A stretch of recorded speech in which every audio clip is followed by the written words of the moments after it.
우리 옆에 분들하고 서로 인사하시겠습니다. 우리 함께 힘내십시다. 우리 함께 힘내십시다. 네.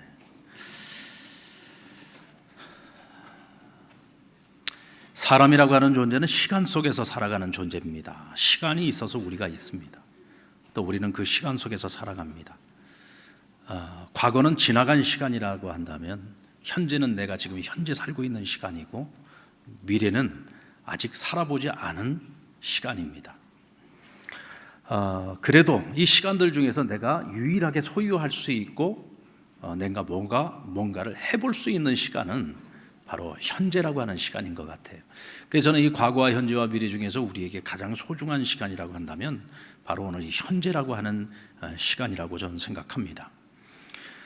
여러분들 오늘 나에게 주어진 이 현재의 시간에 대해서 여러분 감사하십니까? 네, 감사하셔야 됩니다. 왜냐하면 어제 세상을 떠나신 분들은 누리지 못하는 시간이기 때문에 그렇습니다. 오늘 우리가 살아있어서 이 시간을 지금 현재 누리는 것이고요.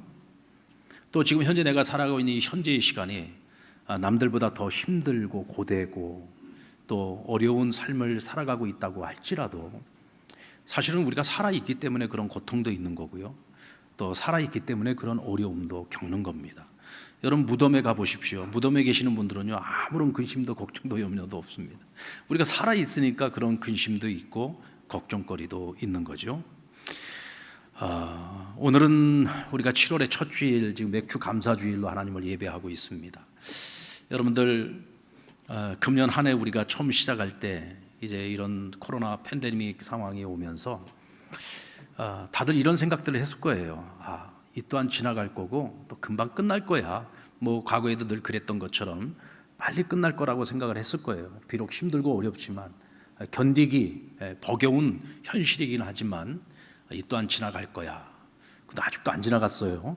네, 벌써 6개월이 지나가고 지금 많은 분들이 이제 예측하고 있기를 금년 안에 끝나기는 힘들다. 적어도 이제 백신이 나오는 것도 내년 초반 정도가 돼야 나오지 않을까. 그렇다고 한다면 적어도 내년 상반기까지는 아무래도 조금씩 좀 상황은 좀 나아지겠지만 어쨌든 이 팬데믹이 종료되기는 쉽지 않다라고 하는 것을 알 수 있습니다.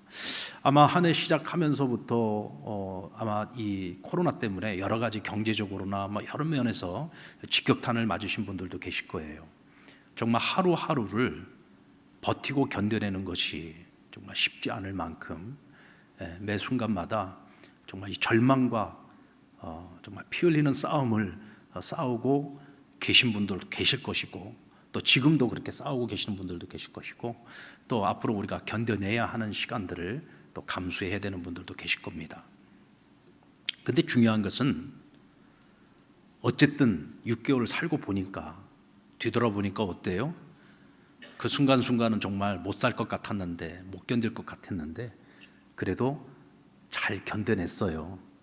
아멘. 그래도 잘 이겨냈잖아요. 그죠? 또 잘 극복해가고 있어요. 저는 그것이 하나님의 은혜라고 생각합니다. 이런 엄청난 위기 가운데 있지만 그래도 하나님을 찾고 하나님께 소망을 두고 있는 우리 성도들 하나님께서 잊지 아니하시고 우리의 삶 가운데 함께 하시면서 우리가 잘 버티고 견뎌낼 수 있게 해주시지 않았나. 그렇다고 한다면 우리 남은 기간도 하나님께서 지켜주시고 보호해 주시리라고 믿습니다. 이미 받은 은혜에 대해서 감사하고 또 우리가 앞으로 받을 은혜를 생각하면서 오늘 하나님 앞에 진심 어린 마음으로 감사의 예배를 드리는 맥주 감사주일이 되었으면 좋겠습니다. 사실 여러분 감사라고 하는 것은요 우리가 꼭 풍년 때만 하는 것은 아니잖아요. 흉년 때에도 감사는 하는 것입니다. 본래 유대인들이 지켰던 이 맥주 감사절이라고 하는 이 절기는요 그들이 가나안 땅에 처음 들어와 가지고 씨앗을 뿌렸는데 그 시기가 보리를 먼저 뿌리고 그 다음에 밀을 뿌리는 거예요. 그래서 맥주 감사주의를 할 때 이 보리 맥자를 쓰잖아요. 그래서 보리를 먼저 추수를 하고 그 후에 한 2-3개월 후에 이제 밀 수확을 하는 겁니다. 근데 본래 유대인들의 주식은 밀가루잖아요. 밀을 가지고 빵을 만들어 먹는 족속이잖아요. 그러니까 그들은 미리 주식이지만 그러나 시기적으로 볼 때 그들이 도착해서 먼저 씨를 뿌렸던 것은 보리 씨를 뿌렸으니까 먼저 보리 열매를 수확을 한 거예요. 그래서 먼저 보리 첫 수확에 대한 하나님 앞에 감사의 예배를 드리고 또 몇 개월 후에 수확을 하게 될 밀 수확에 대하여 또 기대감을 가지고 하나님 앞에 감사했던 것이 바로 맥주 감사 주일, 맥주 감사 절기였던 겁니다. 오늘 우리도 역시 마찬가지입니다. 하나님 앞에 감사하는데 뭐 풍년일 수도 있고 또 흉년이 될 수도 있고 또 금년처럼 우리가 이렇게 원치 않고 전혀 생각지도 못했던 이런 어려운 상황들이 우리에게 오기는 했지만 그럼에도 불구하고 우리가 하나님 앞에 감사해야 되는 것은 감사라고 하는 것은 수확이 많고 적음과 전혀 상관이 없어요. 풍년이냐 흉년이냐와 전혀 상관이 없어요. 왜? 모든 것은 하나님께로부터 시작되고 모든 것은 하나님께로부터 끝나는 거기 때문에 우리는 항상 하나님 앞에 감사함으로 살아가야 된다. 그래서 감사는 우리가 미래를 만들어가는 하나님이 우리에게 주신 삶의 원동력이라는 것을 여러분 기억하셔야 됩니다. 그래서 저는 오늘 설교 제목을요, 현재를 살아서 내일을 만들자로 정해보았습니다.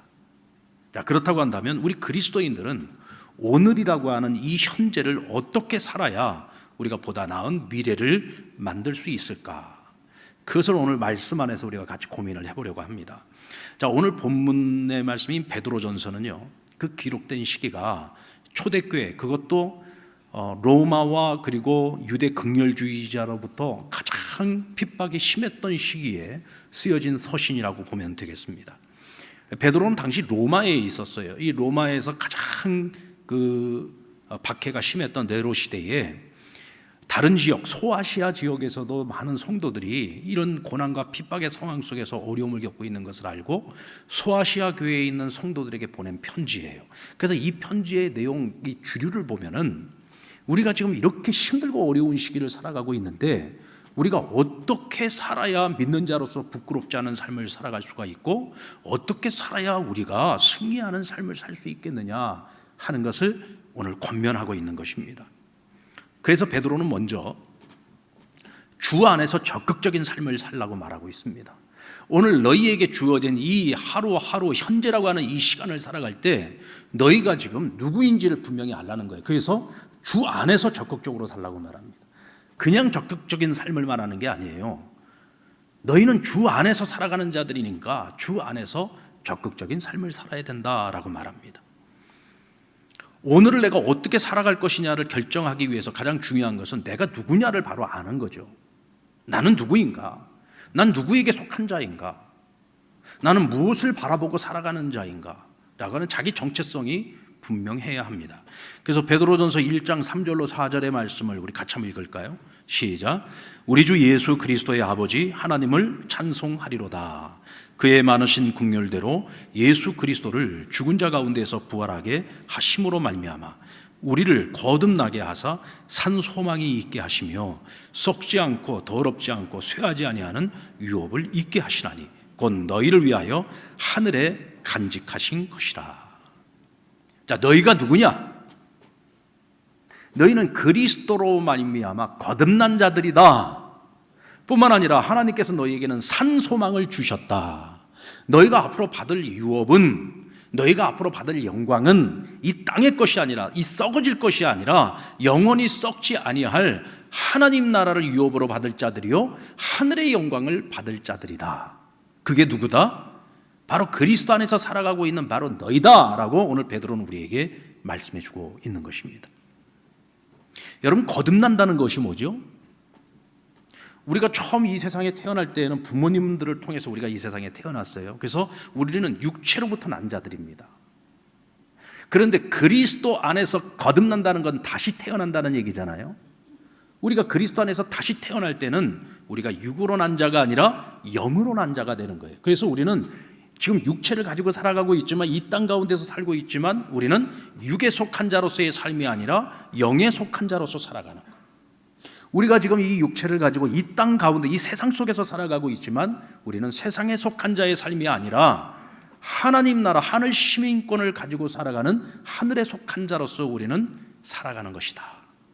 그래서 우리가 받을 영광, 우리가 받을 유업은 영원히 썩지 아니하는 하나님 나라의 유업을 받을 자다라고 하는 것을 오늘 말씀해 주고 있는 거예요. 그러니까 우리는 여러분 특별한 사람들입니다. 한번 따라 볼까요? 나는 그리스도 안에서 특별한 사람입니다. 여러분, 이 세상을 살아가고 있는 우리는요, 이 세상 속에서는 특별한 사람들인 거예요. 왜? 구별됐으니까. 어떻게 구별됐어요? 영의 사람으로 구별됐어요. 어떻게 해요? 하나님의 사람으로 구별된 거예요. 하나님 나라에 속한 자로 구별된 거예요. 그런데 항상 역사 이래 하나님의 나라와 이 세상의 나라는 늘 끊임없이 부딪혔어요. 왜냐하면 이 세상의 나라는 죄로 간영해 있지만 하나님의 나라는 거룩하기 때문에. 그래서 거룩한 나라에 속해 있는 사람들은 이 세상 나라에 속해 있는 사람들과 살아가는 라이프 스타일이 다르기 때문에 부딪힐 수밖에 없어요. 경건하지 않은 사람들은요, 거룩한 사람 싫어합니다. 왜 싫어할까요? 자기들하고 다르니까. 자기들이 함께 어울리기가 쉽지 않으니까. 그게 싫어하는 거죠. 그래서 항상 이 땅의 교회는 세상으로부터 많은 고난과 핍박과 환난을 겪어야만 했던 겁니다. 그런데 오늘 바울은 이렇게 말하고 있습니다. 너희는 특별한 사람들이야. 특별하기 때문에 세상으로부터 너희가 시험을 당하고 고난을 당하고 환난을 겪는 것은 이상한 일이 아니라 당연한 일이다라고 말하고 있습니다. 그건 당연한 일이다. 너희가 이런 핍박 상황에서 타협을 할 것이냐 말 것이냐, 이건 우리가 고민할 문제가 아니라는 거예요. 이건 당연히 거절해야 될 문제다. 왜? 우린 특별한 사람이니까. 우리는 하나님 아버지께서, 우리의 아버지가 거룩하신 것처럼 우리도 거룩한 삶을 살아가야 될 책임을 가지고 있는 자들이기 때문에 우리가 세상과 구별되게 살아가는 건 너무나 당연한 것이고, 그래서 우리가 어떤 어려움을 당하더라도 그것은 마땅한 것으로 여길 수 있어야 한다는 겁니다. 자, 여러분들, 국가대표, 대한민국 국가대표, 정말 극소수 아닙니까? 선택받은 자들이잖아요. 얼마나 자랑스럽습니까? 대한민국 국가대표 축구선수가 됐다, 대한민국을 대표하는 배구선수가 됐다, 그래가지고 올림픽 무대에 나가가지고 메달을 따면 그건 뭐예요? 국가의 위상을 높이는 거죠. 개인적으로도 영광이지만 국가의 위상을 높이는 것 아닙니까? 영광이죠. 그러나 그런 영광을 누리기 위해서는 뭐를 해야지 돼요? 열심히 훈련을 해야 되잖아요. 그 훈련의 과정이 여러분 얼마나 혹독한지 모릅니다. 적어도 시합을 나가기 전에 한 몇 년 전부터 같이 훈련소에 훈련소에 들어가가지고 계속해서 그 가족들하고 분리된 상태에서 훈련을 받아야 되는 거예요. 아주 극도의 훈련을 합니다. 그런데 국가대표 선수들이 훈련소에 들어가서 훈련할 때 여러분 짜증내면서 훈련할까요? 하기 싫은 거 억지로 하는 걸까요? 그럴 것 같으면 뭐 하려고 국가대표가 되겠습니까? 치열한 경쟁을 뚫고 국가대표가 되는 이유는 어떤 고된 훈련을 받더라도 이 훈련 끝에 무엇이 있어요? 영광이 있기 때문에. 그 영광을 위해서 그 모든 걸 참아내고 절제하고 육체의 정욕을 억눌러 가면서 그렇게 훈련을 해가지고 결국은 그 영광을 누리게 되는 겁니다. 오늘 저와 여러분 하나님 나라의 국가대표입니다. 아멘. 우리가 하나님 나라를 대표하는 사람들이잖아요. 누가 하나님 나라를 대표합니까? 우리가 하나님 나라를 대표하잖아요. 우리는 그런 영광스러운 특별한 사람들이란 말이죠. 나는 하나님의 자녀로서 하나님 나라를 대표한다라고 하는 자부심을 가지고 살아야 됩니다. 그러나 그만큼 또 우리가 해야 될 책임이 따르죠. 어떤 책임입니까? 구별된 삶을 살아가야 될 책임이 있는 거죠. 아멘. 구별된 삶을 살아가야 되는. 세계 오지 여행가로 또 월드비전 긴급 구호 팀장으로 그리고 글 쓰는 사람으로 우리에게 잘 알려져 있는, 또 네티즌이 만나고 싶은 사람 1위에 오른 적도 있었죠.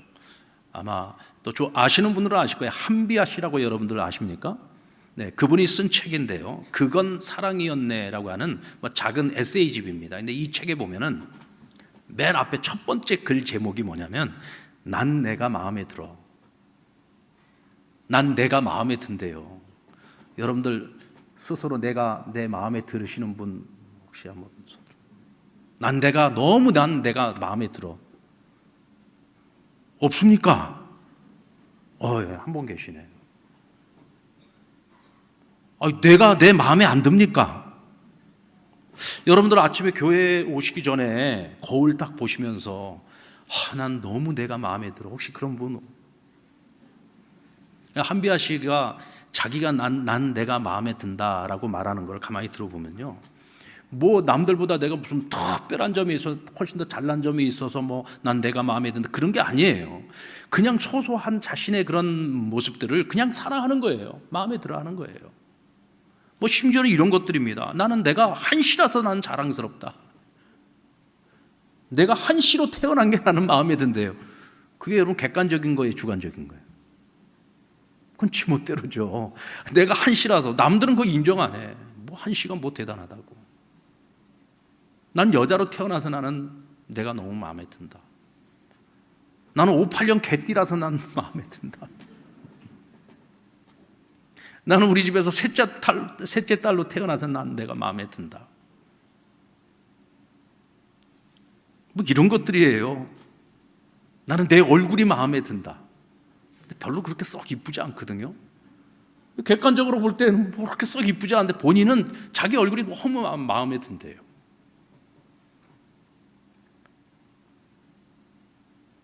결국 스스로 내가 내 마음에 든다라고 얘기하고 있는 이 부분들을 가만히 들여다보면은 다 주관적인 거예요. 근데 여러분, 행복이라고 하는 것이 어디 있느냐? 행복이라고 하는 것은요, 자기를 바라보는 관점이 있다고 저는 생각을 해요. 결국 이 한비아 씨도 스스로 나는 행복합니다 이 얘기거든요. 난 왜 행복하냐? 나는 나를 바라볼 때 나를 긍정적으로 바라보는 거예요. 긍정적으로. 그러니까 내가 마음에 들어요. 나를 바라볼 때 부정적으로 바라보면은 내가 하는 게 마음에 드는 게 하나도 없어요. 내가 한시로 태어난 것도 내 마음에 안 들어. 내 여자로 태어난 것도 마음에 안 들어. 내 이 얼굴로 태어난 것도 마음에 안 들어. 다 마음에 안 들겠죠. 보는 관점에 따라 다른 거예요. 세상을 바라보는 관점도 역시 마찬가지입니다. 세상을 바라볼 때 부정적으로 바라보는 사람은요, 세상에는 희망이 하나도 안 보이는 거예요. 그러나 세상을 긍정적으로 바라보는 사람은 더 나아질 가능성이 있다고 생각하기 때문에 세상을 위해서 내가 무엇인가를 해야 되겠다는 생각을 가지고 열심히 노력을 하죠. 월드비전에서 9년 동안을 세상의 그 큰 어렵고 열악한 지역을 다니면서 긴급 구호팀장으로 봉사를 했어요. 이분이 왜 그렇게 살았을까요? 세상을 바라보는 눈이 만약에 이분이 부정적인 사람이었으면요, 뭐 하려고 그 고생을 하겠습니까?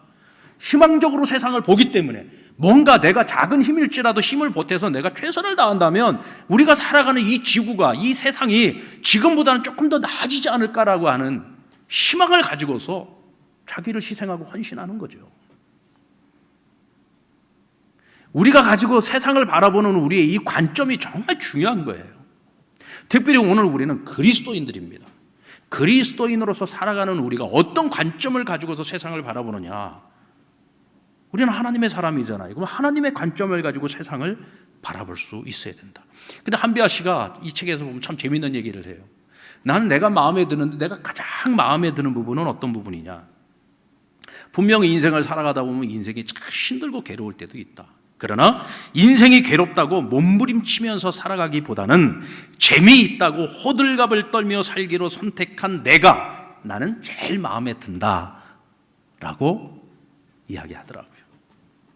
조금 오버하더라도 괴롭다고 괴로워만 하는 인생이 아니라 이 괴로운 현실 속에서도 내일은 더 나아질 거야 라는 마음을 가지고 오히려 정말 좀 오버를 하는 한이 있더라도 더 희망적으로 바라고 더 힘차게 오히려 더 즐겁게 행복하게 살려고 애를 쓰는 내가 마음에 든다.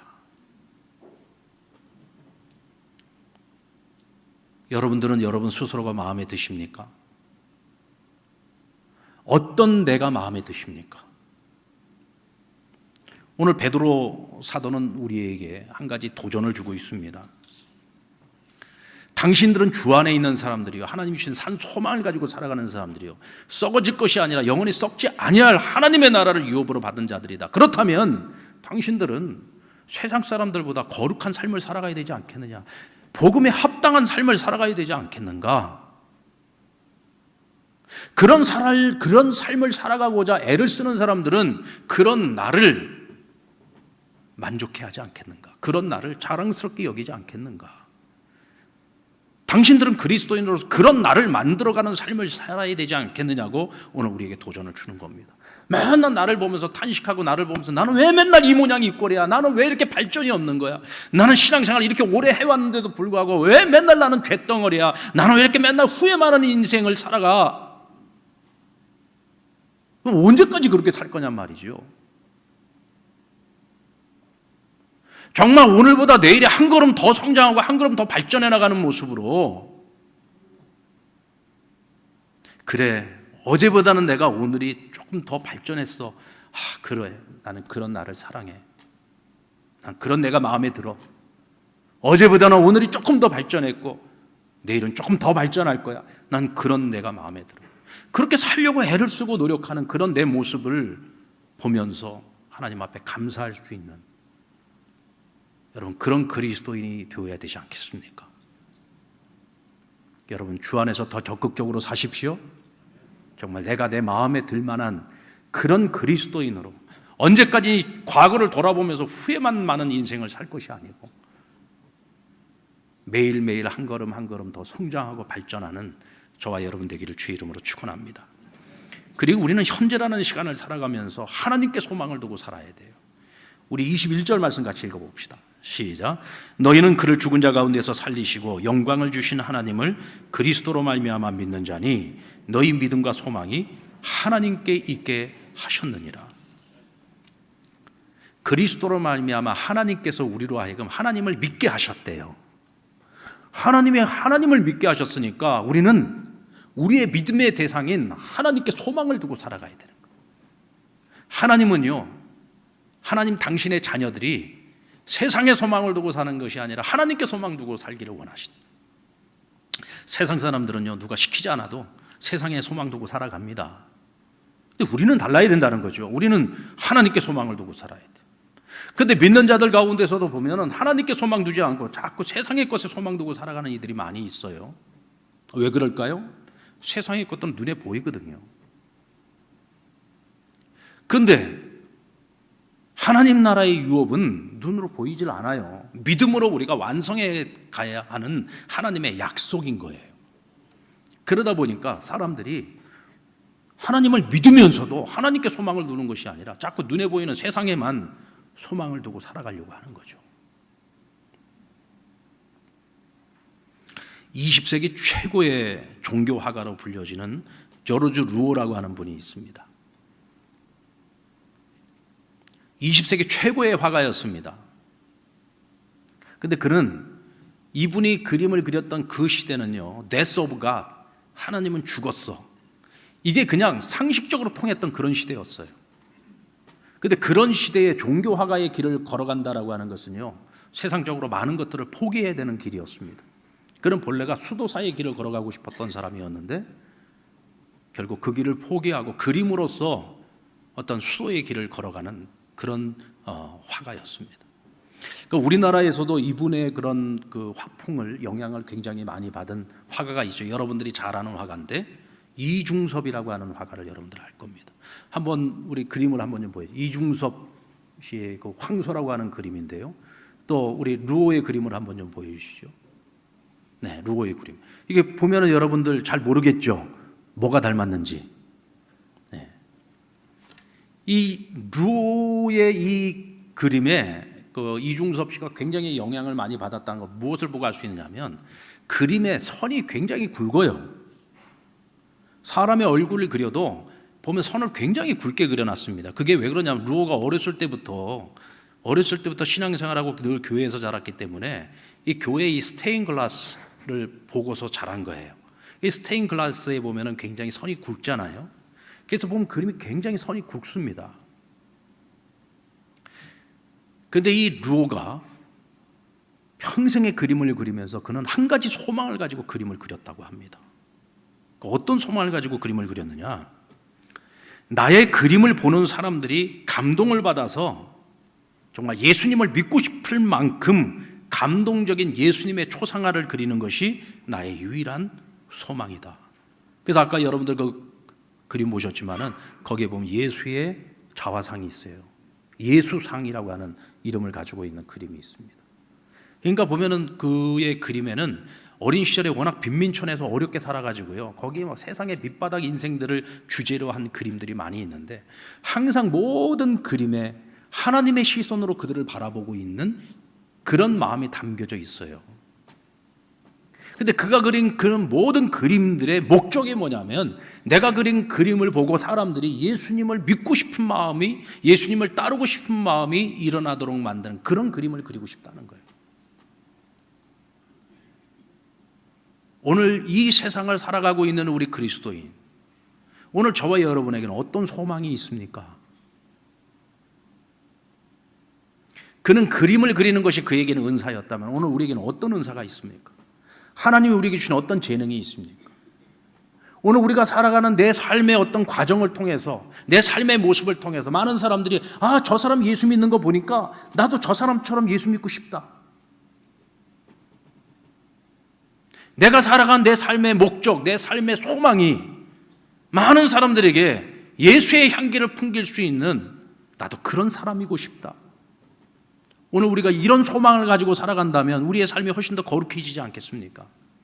우리 그리스도인들에게 하나님 바라는 것은 우리가 거룩한 소망을 가지고 살기를 원하시는 거예요.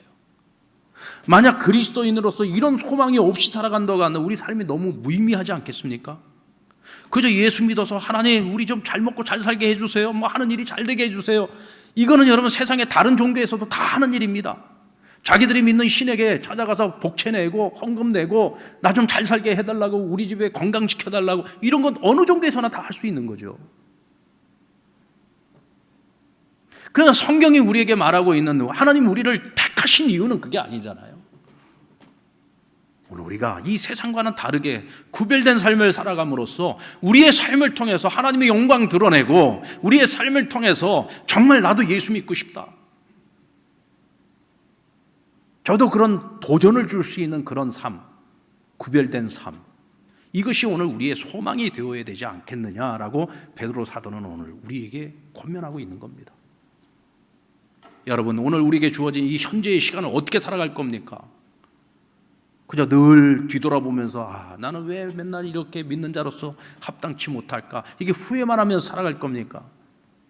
그래도 내가 오늘은 지난번보다는 내가 조금 더 발전했어, 내가 조금씩 그래도 변화되어져가고 내가 조금씩 더 발전되어져가고 내 삶이 그래도 믿는 사람으로서 좀 조금이라도 덜 부끄러운 삶을 살아가려고 오늘 내가 애를 쓰고 있다면, 오늘 분명한 것은 우리가 하나님께 소망을 두고 살아가고 있다는 증거가 될 것입니다. 이를 위해서 우리는 영원한 하나님의 말씀 안에서 서로 뜨겁게 사랑해야 됩니다. 오늘 베드로 사도는 우리에게 뜨겁게 사랑하라고 권면합니다.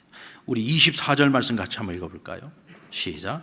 그러므로 모든 육체는 풀과 같고 그 모든 영광은 풀의 꽃과 같으니 풀은 마르고 꽃은 떨어지되 오직 주의 말씀은 세세토록 있도다 하였으니 너희에게 전한 복음이 곧 이 말씀이라.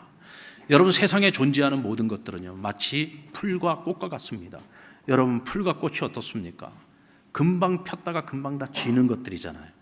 그것들이 피었을 때는 너무나 아름답습니다. 풍성해 보입니다. 그러나 그것들이 시들 때에는요 참 초라합니다. 세상의 모든 것이 그렇습니다. 마치 신기루와 같은 것들이죠.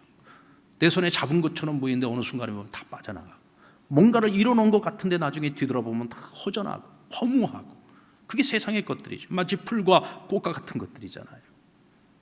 그런데 오늘 우리가 하나님의 자녀가 되고 우리가 그리스도인이 되고 거듭나게 된 것, 이것은 이런 풀과 꽃과 같은 세상의 것이 아니라, 썩어질 것들이 아니라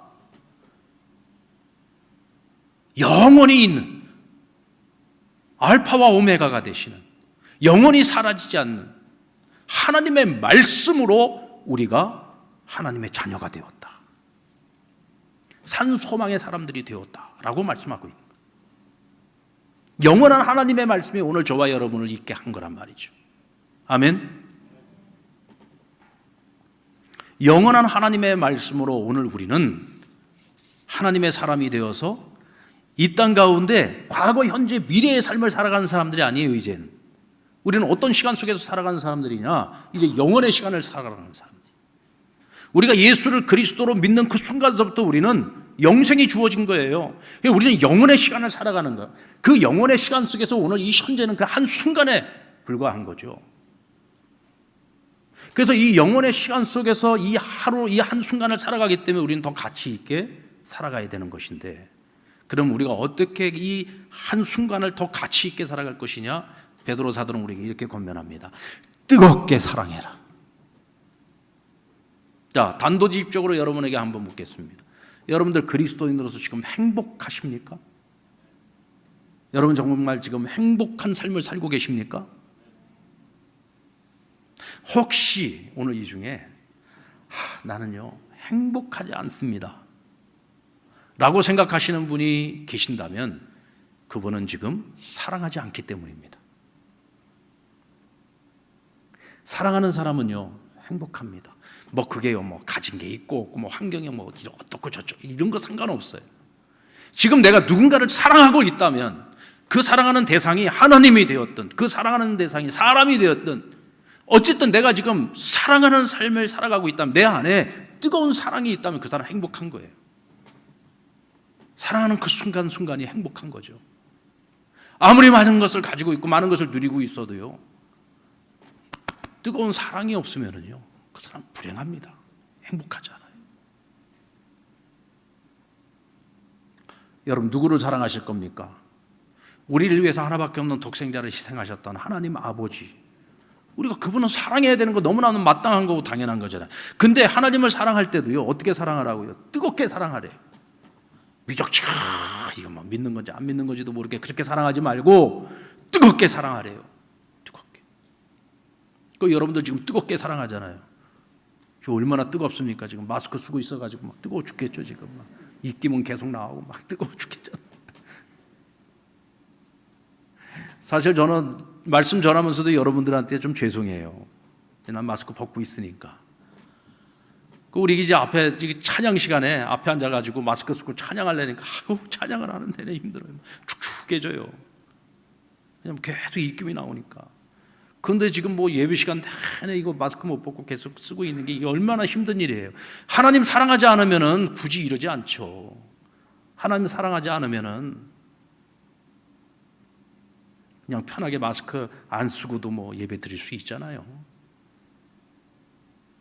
그러나 여러분들이 이렇게 힘든 모든 것들을 내가 스스로 다 감수하면서 이렇게 하나님 앞에 나와서 마스크 쓰고 이렇게 예배 드리는 것도 이거 쉽지 않은 일이지만 하나님 사랑하니까 하는 거죠. 뜨겁게 사랑하니까. 여러분들 나 자신을 사랑할 때도 뜨겁게 사랑하십시오. 하나님의 사랑으로서의 나를, 발전을 위해서 노력하고 있는 나를 사랑하십시오. 뜨겁게 사랑하십시오. 나를 뜨겁게 사랑할 수 있어야 우리가 형제 자매도 사랑할 수 있고 이웃도 사랑할 수 있잖아요. 여기 지금 옆에 부부 같이 앉아 계시는 분들 한번 옆에 한번 보십시오. 부부간에도 서로 한번 봐보세요. 보시면서 이렇게 서로 한번 얘기합시다. 우리 남은 시간 더 뜨겁게 사랑하십시다. 예. 우리 성도들끼리 뭐 옆에 누가 앉아 있든지 서로 한번 보시면 우리 서로 뜨겁게 사랑하십시다.